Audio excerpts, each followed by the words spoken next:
नमस्कार, हिंद टीवी में आपका स्वागत है। उत्तराखंड विधानसभा चुनाव में कांग्रेस पूरी तरह से कंफ्यूज हो गई है और कांग्रेस के इस कंफ्यूजन की सबसे बड़ी वजह हरीश रावत है, क्योंकि हरीश रावत खुद को लेके इतना कंफ्यूज है कि बार बार उनके लिए सीट बदलनी पड़ रही है।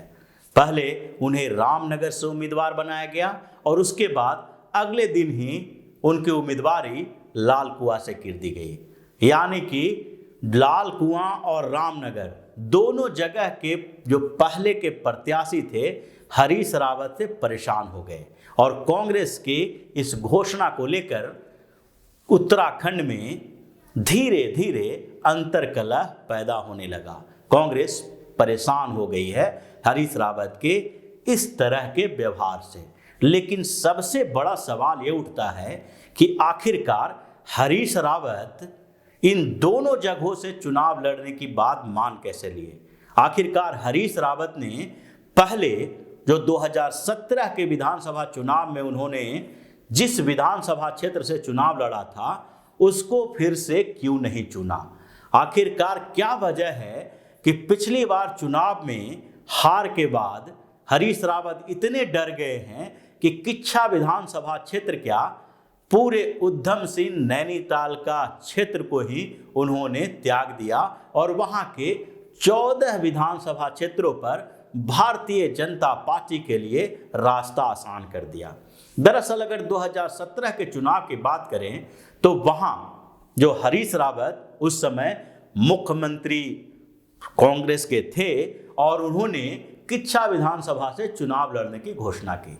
किच्छा विधानसभा में उनके सामने राजेश शुक्ला थे।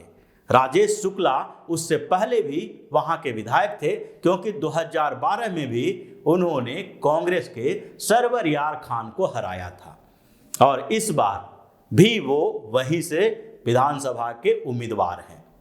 लेकिन वहां पर कांग्रेस ने तीनों बार अपने अपने उम्मीदवार बदले हैं और ये तीसरी बार उन्होंने उस जगह पर तिलक राज बेहरा को उम्मीदवार बनाया है। तो किच्छा विधानसभा क्षेत्र को जो हरीश रावत ने त्याग दिया उसके पीछे की वजह जानने के लिए उस पूरे क्षेत्र के समीकरण को समझना पड़ेगा। किच्छा विधानसभा क्षेत्र में अभी राजेश शुक्ला भारतीय जनता पार्टी की ओर से उम्मीदवार हैं, जबकि कांग्रेस ने हरीश रावत की जगह पर तिलक राज बेहरा को उम्मीदवार बनाया है। लेकिन ये विधानसभा क्षेत्र 2002 और 2007 में अलग स्थिति में थी और 2012-2017 में अलग स्थिति में रही है।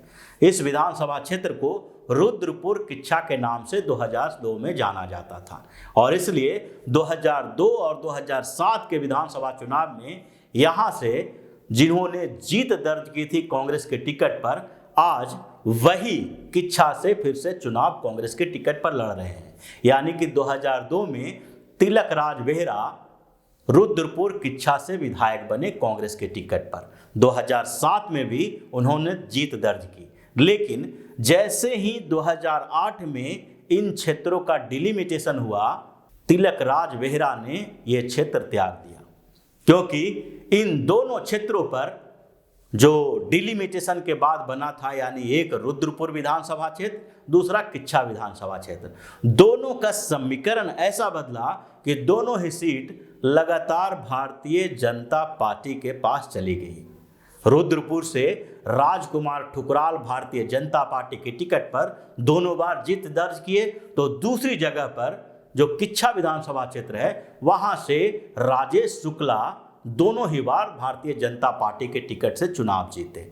लेकिन दूसरी बार यानी 2017 में उन्होंने तत्कालीन मुख्यमंत्री हरीश रावत को चुनाव में हराया था और हरीश रावत राजेश शुक्ला से इतने डर गए कि इस बार उस पूरे क्षेत्र में ही उन्होंने चुनाव लड़ने से मना कर दिया और इसीलिए आज वो भटक रहे हैं, कभी रामनगर तो कभी लाल कुआं के क्षेत्रों से चुनाव लड़ने की तैयारी में लगे हैं।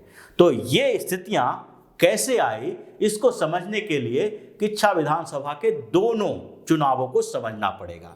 2012 में कांग्रेस ने सरवर यार खान को वहां से उम्मीदवार बनाया था, जबकि भारतीय जनता पार्टी ने राजेश शुक्ला को वहां से उम्मीदवार बनाया। दोनों के बीच टक्कर हुई और राजेश शुक्ला को 33,000 वोट मिले, जबकि सरवर यार खान को 25,000 वोट मिले, यानी कि 8,000 वोटों से राजेश शुक्ला की जीत हुई।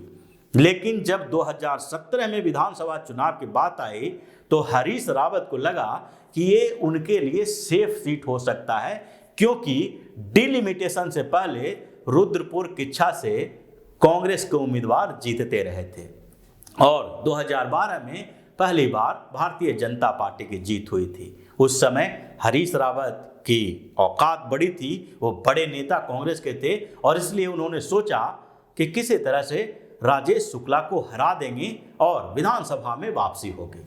उन्होंने उस समय भी थोड़े कंफ्यूजन की स्थिति हरीश रावत के साथ थी, इसलिए 2 विधानसभा क्षेत्रों से चुनाव लड़ा। किच्छा के साथ साथ वो हरिद्वार से भी चुनाव लड़ रहे थे और इसलिए दोनों सीटों को उन्होंने एक दूसरे से बैलेंस करने के लिए रखा, ताकि एक से हारे तो दूसरे से जीत दर्ज हो। लेकिन 2017 के विधानसभा चुनाव में भी हरीश रावत जैसे बड़े कद्दावर कांग्रेस के नेता को राजेश शुक्ला ने हरा दिया। हालांकि वोट का मार्जिन ज्यादा नहीं था, क्योंकि राजेश शुक्ला को जहां 40,000 वोट मिले थे वहीं हरीश रावत को 38,000 वोट मिले थे, यानी दोनों के बीच वोटों का अंतर 2,000 था और 2,000 से चुनाव हारने के बावजूद हरीश रावत इस बार चुनावी मैदान में किच्छा से नहीं लड़ रहे हैं। उसके पीछे 2017 के बाद का इक्वेशन भी है, क्योंकि 2017 के बाद जब 2019 में लोकसभा का चुनाव हुआ तो उस दौरान जिस क्षेत्र लोकसभा क्षेत्र में ये दोनों विधानसभा क्षेत्र पड़ता है वो नैनीताल उधम सिंह नगर से भारतीय जनता पार्टी की बड़ी जीत हुई। भारतीय जनता पार्टी ने नैनीताल उधम सिंह नगर क्षेत्र से अजय भट्ट को उम्मीदवार बनाया था, जबकि कांग्रेस ने पिछली बार चुनाव हार चुके विधानसभा में हरीश रावत, उसके बावजूद नैनीताल उधम सिंह नगर से हरीश रावत को लोकसभा का उम्मीदवार बनाया और हरीश रावत की करारी हार लोकसभा में हुई।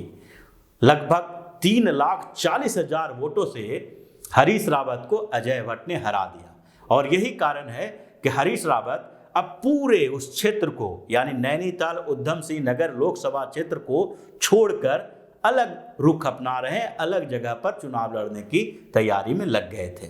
इस क्षेत्र में 14 विधानसभा क्षेत्र आते हैं, यानी नैनीताल उधम सिंह नगर जो लोकसभा क्षेत्र है उसमें 14 जो विधानसभा क्षेत्र है उससे कांग्रेस अब डरी हुई है, क्योंकि वहां के सांसद भी भारतीय जनता पार्टी के हैं और 2 सीट जो किच्छा और रुद्रपुर है वहां से लगातार 2 बार भारतीय जनता पार्टी की जीत हो रही है। रुद्रपुर से राजकुमार ठुकराल 2 बार जीते हैं तो दूसरी तरफ किच्छा से राजेश शुक्ला जीते हैं। अब बात करते हैं कि कांग्रेस के हरीश रावत के राजेश शुक्ला के डर से उस क्षेत्र को छोड़ने के बाद कांग्रेस ने तिलक राज बेहरा को क्यों उम्मीदवार बनाया। कांग्रेस को लग रहा था कि तिलक राज बेहरा 2002 और 2007 में रुद्रपुर किच्छा विधानसभा क्षेत्र से चुनाव जीत चुके हैं और वो उत्तराखंड में स्वास्थ्य मंत्री भी रह चुके हैं, उत्तराखंड के बड़े नेता माने जाते हैं। दूसरी तरफ वो अभी उत्तराखंड प्रदेश कांग्रेस के कार्यकारी अध्यक्ष भी हैं। इतने बड़े नेता को अगर उस विधानसभा क्षेत्र में भेजा जा रहा है जहां से कांग्रेस के सीएम चेहरा यानी हरीश रावत, जो घोषित तौर पर तो नहीं है लेकिन अघोषित तौर पर सीएम का चेहरा हरीश रावत को ही कांग्रेस का माना जा रहा है, तो जिस क्षेत्र से हरीश रावत भाग चुके हैं वहां से तिलक राज बेहरा को टिकट क्यों दिया जा रहा है, क्योंकि वो स्थिति अभी भी बदली नहीं है। डिलिमिटेशन के बाद दोनों सीटें भारतीय जनता पार्टी की रही है और अगर जहां तक राजेश शुक्ला की बात है तो वो अपने वोट को लगातार बढ़ाते रहे हैं। अगर 2012 के विधानसभा चुनाव में उन्हें 33,000 वोट मिले थे तो 2017 के विधानसभा चुनाव में उनका वोट 40,000 हो गया था। भले ही हरीश रावत का वोट बढ़ा यानी कांग्रेस का वोट भी बढ़ा था, जिससे जीत का मार्जिन 2,000 ही रहा, लेकिन उसके साथ साथ राजेश शुक्ला के वोट धीरे धीरे बढ़ रहे हैं। और 2019 के लोकसभा चुनाव की बात हम पहले ही कर चुके हैं कि किस तरह से 3.5 लाख वोटों से हरीश रावत की हार हुई थी नैनीताल उधम सिंह नगर से। तो ऐसी स्थिति में तिलक राज बेहरा जो कांग्रेस के एक बड़े कद्दावर नेता हैं, वर्किंग प्रेसिडेंट हैं कांग्रेस के प्रदेश कमेटी के, तो इस स्थिति में वो हरीश रावत के साथ 1-to-1 फाइट करने की स्थिति में है। यानी कि सीएम का चेहरा अगर हरीश रावत हैं तो उनके ऊपर दबाव बनाने वाले नेताओं में तिलक राज बेहरा भी एक बड़े नेता माने जा सकते हैं। इसलिए कहीं न कहीं हरीश रावत को ये लग रहा था कि तिलक राज बेहरा को भी ऐसी जगह से टिकट दिया जाए जहां जीत की संभावना सबसे कम हो, और वही सीट किच्छा है जहां से राजेश शुक्ला लगातार जीत रहे हैं 2 बार से, और इस बार भी जो स्थितियां हैं उन्हीं के अनुकूल है। और इसलिए तिलक राज बेहरा के ऊपर दांव लगाने का कांग्रेस का ये मिशन फेल होने वाला है। तो इसी तरह की खबरों के साथ फिर से हाजिर होंगे। तब तक के लिए बने रहिए हमारे साथ और देते रहिए हमें सहयोग, ताकि इसी तरह की खबर हम आपके लिए लाते रहें। धन्यवाद। अगर आपको हमारा वीडियो पसंद आया हो तो इसे लाइक करें, इस चैनल को सब्सक्राइब करें और हाँ, बेल आइकन भी दबाएं ताकि आप तक हमारे वीडियो की नोटिफिकेशन पहुंचते रहें। हमसे जुड़े रहने के लिए अपने सुझाव हमें कमेंट बॉक्स में देते रहें। हमें आपके सुझाव का इंतजार रहेगा। हमारे साथ जुड़ने के लिए धन्यवाद।